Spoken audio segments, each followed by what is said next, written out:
Assalamualaikum warahmatullahi wabarakatuh. Bismillah, alhamdulillah, wassalatu wassalamu ala rasulillah Sayyidina Muhammad ibn Abdillah wa ala alihi wa sahbihi wa mawala. La hawla wa la quwata illa billah, amma ba'du. Ilahi anta maksudi wa ridhoka matlubi a'tini mahabbataka wa ma'rifatak. Jamaah salat subuh yang dirahmati oleh Allah Subhanahu wa taala. Kemarin kita sudah membahas tentang wasiat Nabi yang ketiga, yaitu agar tetap mendawamkan wudu, kemudian membaca surah Al-Qadar 10 kali setelah berwudu, kemudian membaca doa Subhanakallahumma wa bihamdika asyhadu an la ilaha illa anta wahdaka la syarika laka astaghfiruka wa atubu ilaik. Kemudian melihat ke bumi, ke bawah, membaca asyhadu anna Muhammadan abduka wa rasuluka. Kita lanjutkan wasiat Nabi kepada Sayyidina Ali karamallahu wajhah. Ya Ali, wahai Ali, man bermula siapa, itu iktasala mandi siapa orang yaumal jum'ati pada hari Jumat, ghafara maka telah mengampuni siapa Allahu Allah lahu bagi man ma dosa bainal jum'ah di antara satu Jumat ilal jum'ah sampai ke Jumat berikutnya. Selama satu minggu, satu pekan dosa diampuni karena dia mandi Jumat. Kemarin hari Jumat, mudah-mudahan dosa kita berguguran dengan sebab kita mandi Jumat. Ya Ali, wahai Ali, alaika wajib atas engkau bisiwaki dengan bersiwak. Fafihi maka itu tetap di dalam siwak arba'atun wa ishruna terdapat 24 fadilah fiddini di dalam masalah agama wal badan dan juga badan.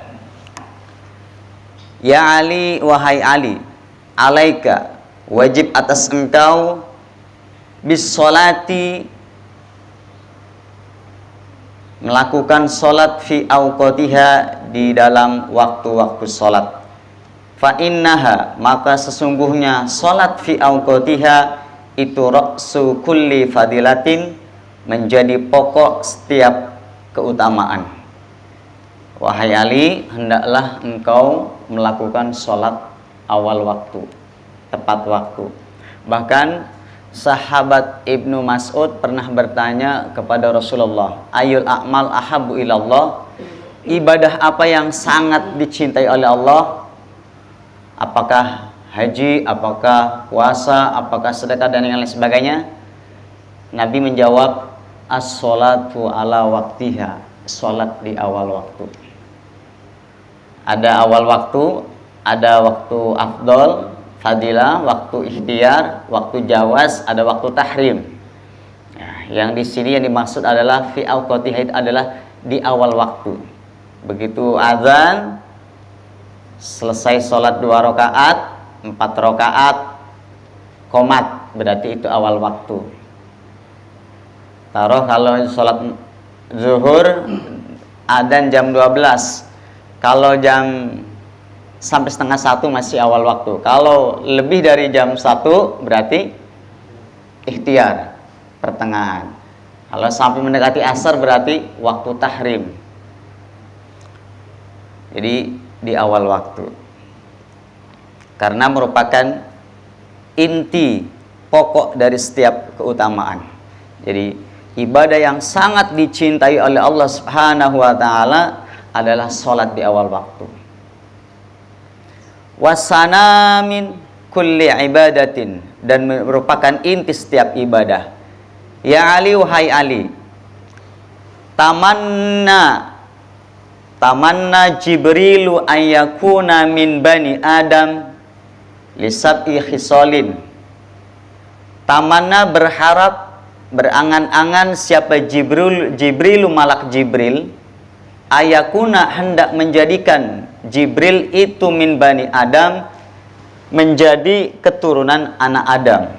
Jadi Jibril ini mengharapkan, berangan-angan pengen seperti manusia, pengen seperti Kang Pepen. Ya. Jadi malaikat itu ingin seperti manusia karena 7 perkara. Kalau tamani itu harapan yang tidak terjadi, ada taroji, keinginan, harapan, tetapi kemungkinan besar terjadi. Malaikat Jibril berharap, berangan-angan ingin menjadi seperti manusia karena 7 perkara. Yang pertama, as-shalawatil khamsi ma'al imam. Pengen sholat berjamaah bersama imam. Karena fadilahnya sholat berjamaah lebih utama daripada sholat sendirian dengan selisih 27 derajat. Bahkan kalau sholat subuh berjamaah isya dan subuh, sholat isya itu seperti halnya melakukan sholat malam semalam suntuk. Sholat subuh ini ya. Sholat sunahnya saja, qobliyahnya kemarin disampaikan Al-Ustadz Rahmat, khairum minad dunya wa ma fiha. Qobliyah subuh lebih baik daripada dunia beserta isinya. Itu qobliyahnya, apalagi sampai sholat subuhnya. Jadi malaikat ini cemburu kepada manusia, pengen sholat berjamaah dengan imam. Bahkan dalam keterangan lain dinyatakan, bila seseorang itu mampu berjamaah selama 40 hari berturut-turut tidak putus, maka dia dibebaskan dari sifat nifak. Jadi dibebaskan dari sifat nifak kalau berjamaah selama 40 hari. Berat apa ringan? Berat. Udah 10 hari berjamaah, 11 harinya mules. Masya Allah, gangguannya ada saja. 40 hari berjamaah, 5 waktu, tidak putus-putus, dibebaskan dari sifat nifak. Dalam kitab Tanwirul Qulub, barang siapa berjamaah sholat subuh selama 40 hari, ini bukan 5 waktu, subuh selama 40 hari berjamaah tidak putus, maka dibebaskan dari sifat nifak dan dari nerakanya Allah Subhanahu wa taala. Salat subuh 40 hari tidak putus-putus. Habis 40 hari enggak salat. Bukan begitu. Itu sindik, tertipu. Habis 40 hari ya terus. Ya, istiqomah, Masya Allah. Kalau kerjanya pagi-pagi, keburu-buru pekerjaan atau di pasar, nah ini berat, susah. Apalagi kalau udah pensiun, alhamdulillah. Jadi kerjanya sholat aja udah, ibadah siang malam sambil ngomong cucu. Kayak Pak Umar kan istiqomah, alhamdulillah ya, berjamaah terus. Saya nggak bisa seperti Pak Umar, ya. Yang ngomong ini belum tentu. Berat 40 hari, Masya Allah. Makanya malaikat berharap, berangan-angan pengen seperti manusia bisa sholat berjamaah dengan imam karena dibebaskan dari api nerakanya Allah SWT. Saudara-saudara kita yang belum sampaikan dakwah ini, bila perlu share sebanyak-banyaknya. Dakwah bil medsos, bil kitabah, bil lisan, bil fi'li dengan gerakan.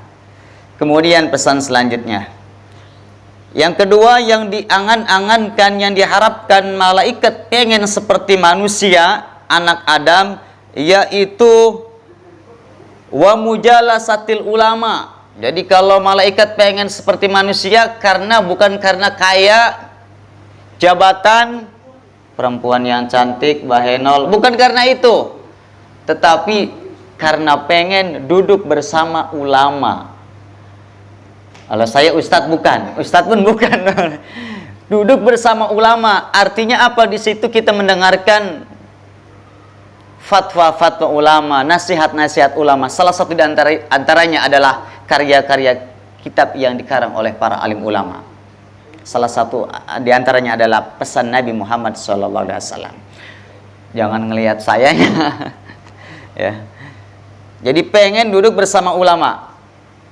Karena kenapa? Karena duduk bersama ulama, ya, barang siapa yang duduk bersama ulama, mendengarkan nasihat ulama, maka dia sama dengan duduk bersama Nabi Muhammad SAW.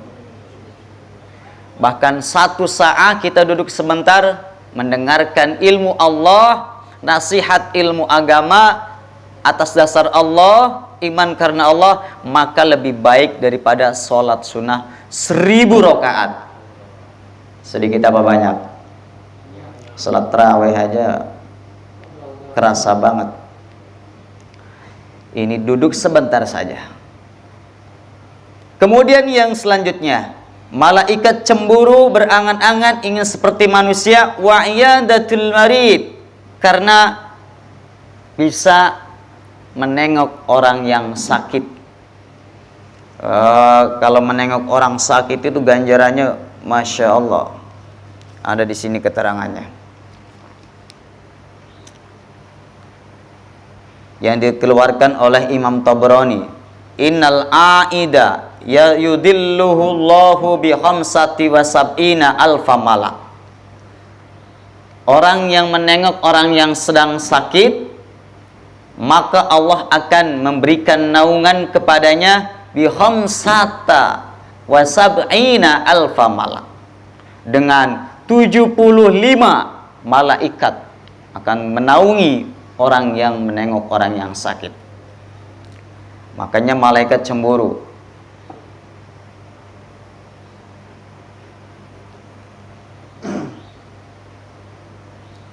Kemudian dikeluarkan Imam Ahmad, idza ada ar-rajulu akhul muslim fa in kana ghadwatan shalla alaihi sab'una alfa malakin hatta yumsiya wa in kana ashiyan shalla alaihi sab'una alfa malak hatta yusbih. Imam Ahmad mengeluarkan, ketika seseorang menengok saudaranya yang sedang sakit, yang muslim, apabila di pagi hari, maka sab'una alfa malak, maka 70.000 malaikat memohonkan ampun kepada orang yang menengok orang sakit. Alhamdulillah, warga Rusunan kompak. Ada program apa Pak RT?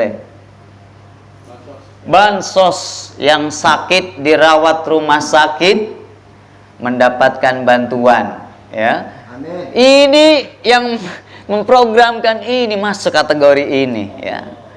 Yang sakit, ya, bisa sakit rohani. Kalau orang-orang soleh dulu kalau nggak sholat subuh berjamaah ditengok, ditanya kenapa. Jadi bukan hanya sakit dohir saja, ya, khawatirnya sakit beneran, ya, ditengok. Jadi ketika seseorang itu menengok hambanya, saudaranya yang sedang sakit, maka berapa tadi? 70.000 malaikat memohonkan ampun kepada orang yang menengok saudaranya orang sakit. Berarti besar sekali padilahnya. Makanya malaikat sampai pengen jadi manusia karena gara itu.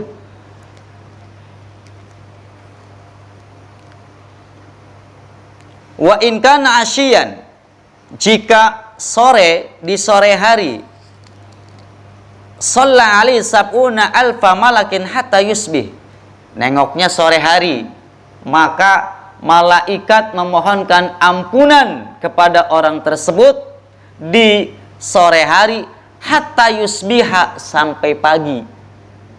Sore sampai pagi 70.000 malaikat memohonkan rahmat, ampunan kepada orang yang menengok saudaranya yang sedang sakit. Kalau nengoknya pagi sampai sore, 70.000 malaikat memohonkan ampunan. Makanya kalau ada saudara sakit, Masya Allah, terketuk hati kita.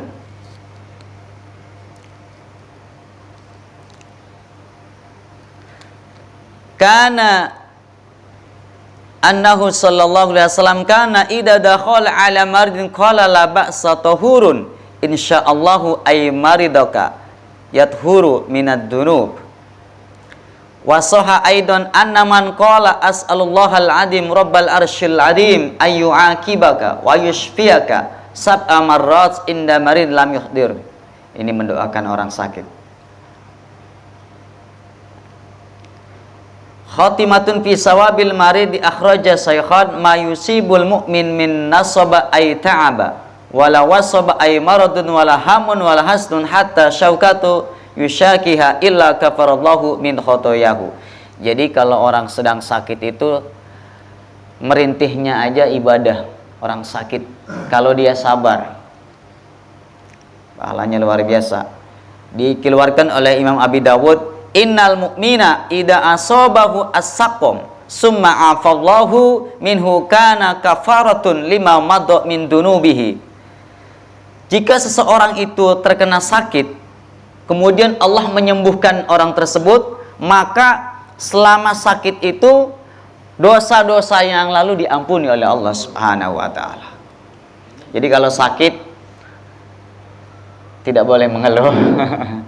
Berarti Allah sayang sama kita.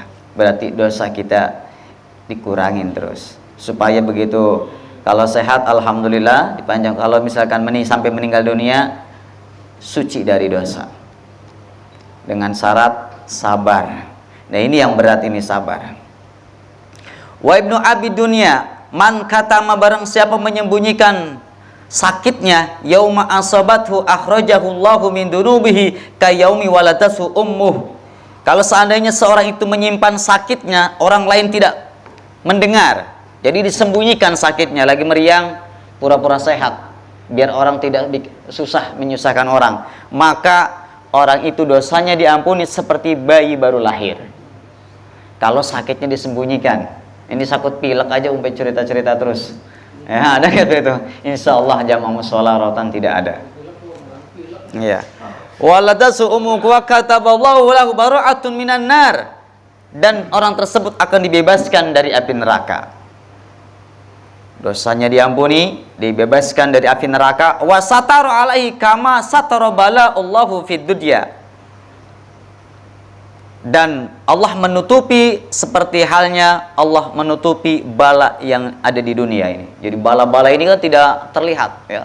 Bala-bala musibah kayak virus itu kan tidak terlihat bentuknya. Jadi Allah akan menutupi bila mana seorang itu sakit, dia disembunyikan. Dosanya diampuni seperti bayi baru dilahirkan di perut ibunya. Kemudian tadi apa? Dibebaskan dari api neraka kalau sakitnya disembunyikan dan sabar. Jadi kalau sakit disembunyikan.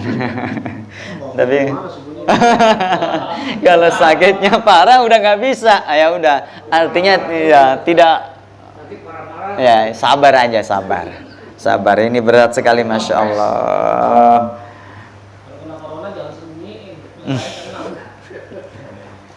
Makanya malaikat cemburu, berangan-angan saya pengen seperti Bani Adam. Luar biasa, bisa menengok orang sakit, pahalanya sampai luar biasa. Kemudian yang dicemburui oleh malaikat, yang diharapkan malaikat seperti manusia adalah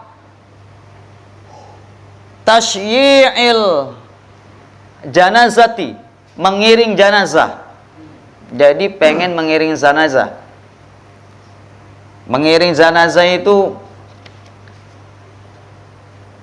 kewajiban umat Islam, hukumnya fardu kifayah. Kalau satu kampung tidak ada yang memandikan, menyolatkan, mengkafani, maka satu kampung berdosa semuanya. Harus ada yang mewakilkan. Kalau satu kampung ada yang mewakilkan, yang memandikan, menyolatkan, sampai menguburkan, maka semua bergugur. Malaikat cemburu pengen menengok, mengiring orang yang meninggal dunia. Apa balasannya? Balasannya mana nih? Tadi udah tandain tadi. Oi.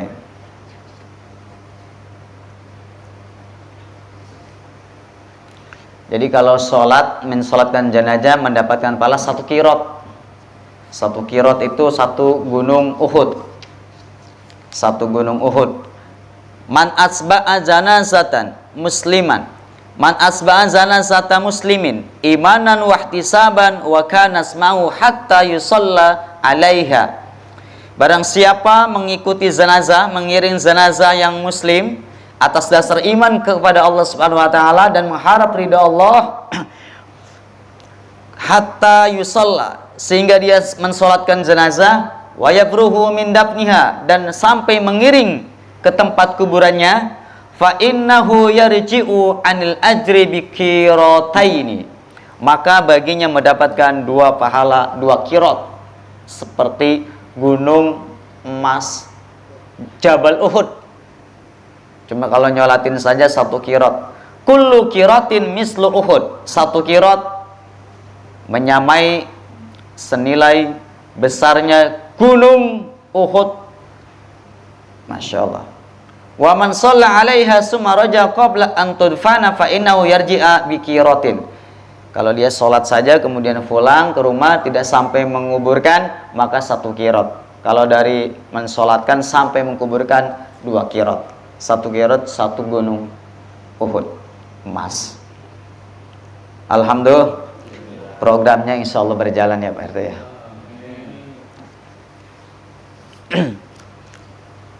Kemudian selanjutnya, yang diharapkan malaikat Jibril ingin seperti manusia adalah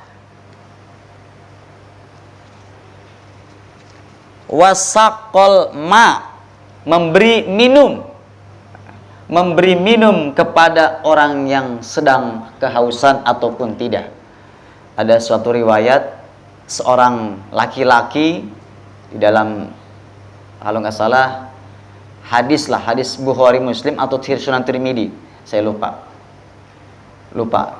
karena halamannya banyak sekali. Ada suatu cerita laki-laki dia lagi jalan, kemudian menemukan seekor anjing.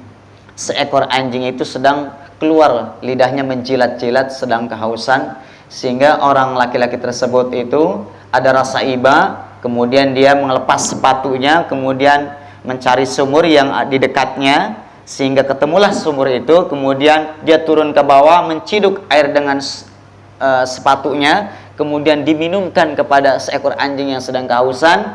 Kemudian laki-laki tersebut diwafatkan oleh Allah. Dimimpikan oleh ulama besar bahwa laki-laki tersebut mendapatkan ampunan Allah disebabkan hanya memberi minum seteguk air kepada seekor anjing yang sedang kehausan. Apalagi manusia yang di dalam hatinya ada iman. Seekor anjing saja bisa menghantarkan dia mengharap mendapat ridha Allah Subhanahu wa taala. Apalagi buka puasa, ngasih minum ustadz, bikin kopi masuk itu mansak kok. Jadi malaikat pengen memberi minum kepada orang yang sedang kehausan.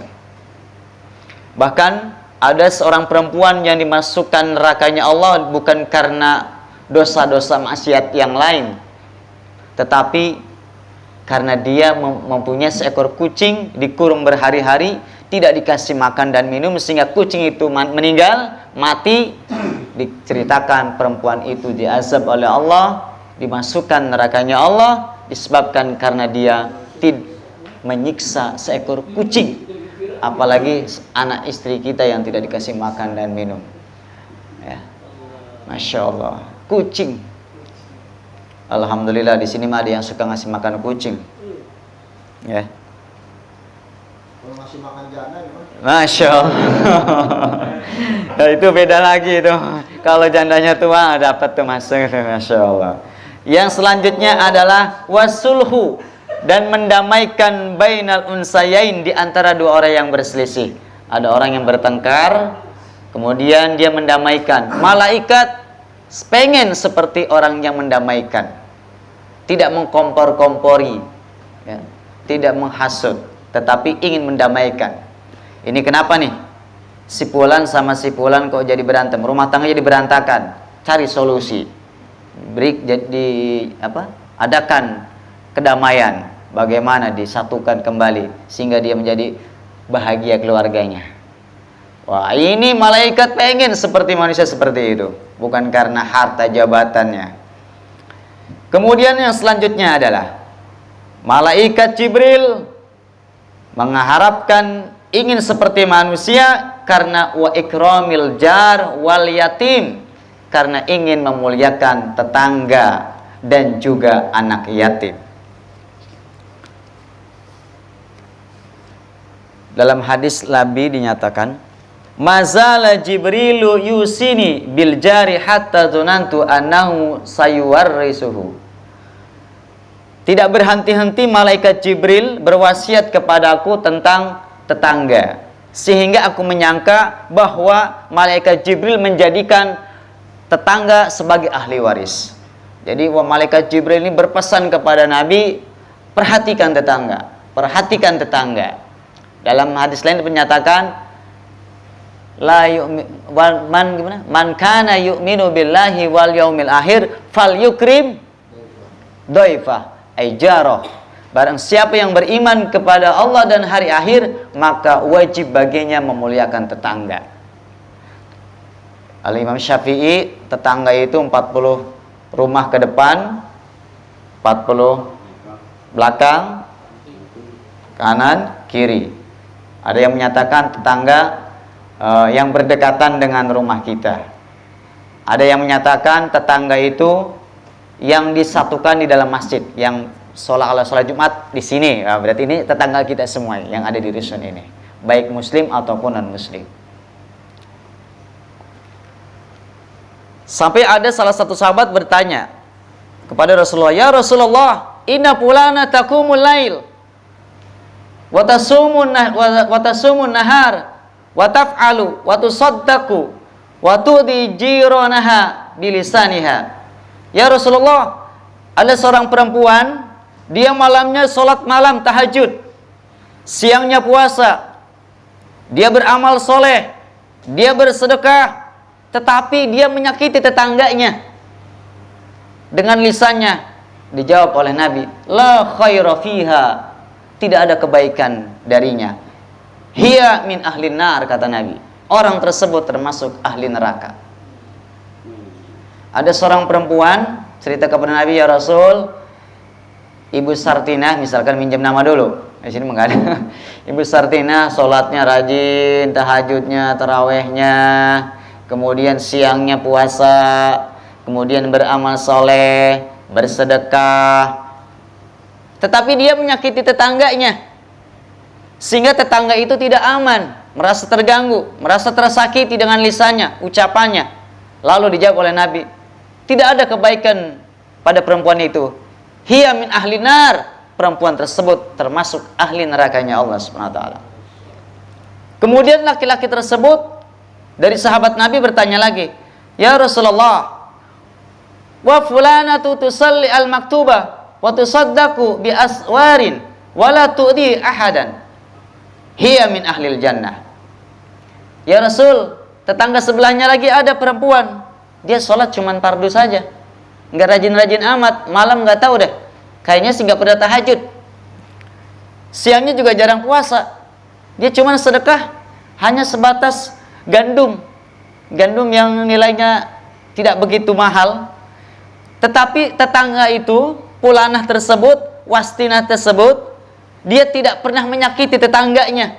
Lalu dijawab oleh Nabi, hiya min ahlil jannah, perempuan tersebut termasuk ahli surga. Bahkan dalam hadis lain dinyatakan, la yadkhulul jannata man la ya'mana jarahu bi bawa'iqahu, tidaklah seseorang masuk surga sehingga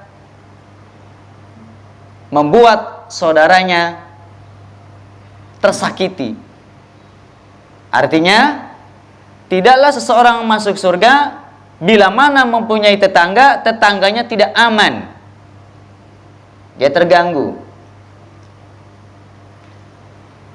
Jamaah salat subuh yang dirahmati oleh Allah Subhanahu wa taala, ini adalah perkara-perkara yang sangat diharapkan oleh malaikat, pengen seperti manusia. Kemudian yang terakhir, wal yatim, memuliakan anak yatim. Di sini ada anak yatim. Dalam hadis Nabi dinyatakan ana wa kafilul yatimi fil jannati hakada. Saya dan orang yang menyantuni anak yatim hakada wa asara bisababati wal wusta wa faraja bainahuma. Nabi Muhammad isara, saya dan orang yang menyantuni anak yatim jaraknya berdekatan antara jari telunjuk dan jari tengah, artinya berdekatan. Jadi 7 perkara ini yang sangat diharapkan oleh malaikat. Yang pertama diantaranya apa tadi? Ayo.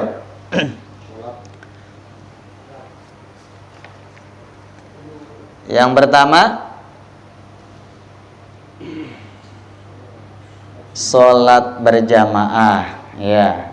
Yang kedua duduk bersama ulama, termasuk taklim, menghidupkan majlis ilmu. Yang ketiga menengok orang sakit. Yang keempat mengiring jenazah. Yang kelima suka memberi minum. Yang keenam mendamaikan di antara 2 insan yang berselisih. Yang ketujuh memuliakan tetangga dan anak yatim. Jamaah salat subuh yang dirahmati Allah Subhanahu wa taala, ini saja yang Al-Fakir sampaikan, mudah-mudahan sedikit ada manfaatnya dan mudah-mudahan bermanfaat, khususnya Al-Fakir. Yang benar datangnya dari Allah Subhanahu wa taala, yang salah dari Al-Fakir. Wabillahi taufiq wal hidayah wal hidayah wal afu minkum. Wassalamu alaikum warahmatullahi wabarakatuh.